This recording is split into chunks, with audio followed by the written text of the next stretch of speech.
گیروبوون موچین فرمانبران و راوستاندنا هند پروژین خزمتگوزاری و برهنان جسدما کریزا دارایی بوی بابتک کو بردوام شارزاین بوار آبوری تیبینین خول سرهبن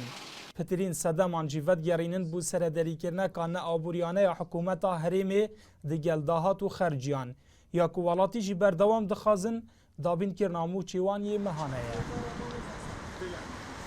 حکمت هرم کردستان هزار الوان پاشا روز تو سانه کری اگر تو بهی سر بخویا که آبوری آب هز بدانی کتا نیاز هنده هبتن پیدویا تو بزانی کتا ده توش هنده گرفتاریت آبوری بی شوانا اف قیران نوی گاف امترا در باز بین آنکو هزار الپاشا روز نهاتی کرن و جا انجام وی هزار نکرنیجی کو امت کتی ندوی قیران ده مانه اواجی چشول دینینه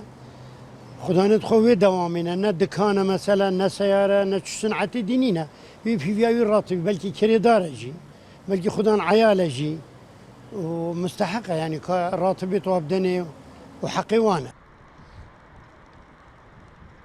لگلک باجرین هرمی جی بایکوتا دوام هاتا کرن جسدم کریزا دارایی و نبونا موچهی لی پارێزگارê Duhokê dibêje ku baykûtkirin ne çareseriye bû vê krîza darayî eger çareserî baye da ez êkem kes bin baykûta dewamê kin.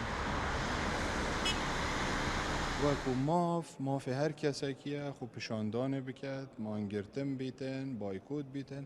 مافی هەر تاکێکیە چ دکتۆر بتان هەر کەسێکی دی بتن کارمەند بتن بەس مەل کۆمبۆنێژی سمینارێ مەگوت یعنی دی چه هێتە گوهۆرین هەما ئەوە بایکوت کرد دەرگت خەستا گرتن دی موچوی زێدە بت زێدە نابتن دی قەیران چارەسەر بت چارەسەر نابتن هەکە چارەسەر با پندێ باوەڕ بکەن بەری هەمی ئازدا چمە سەر جادێ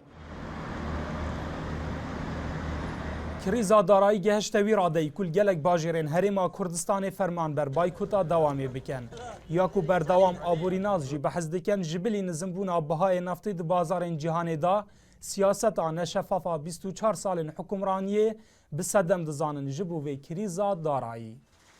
Dilşad Hîm û NRT Duhok.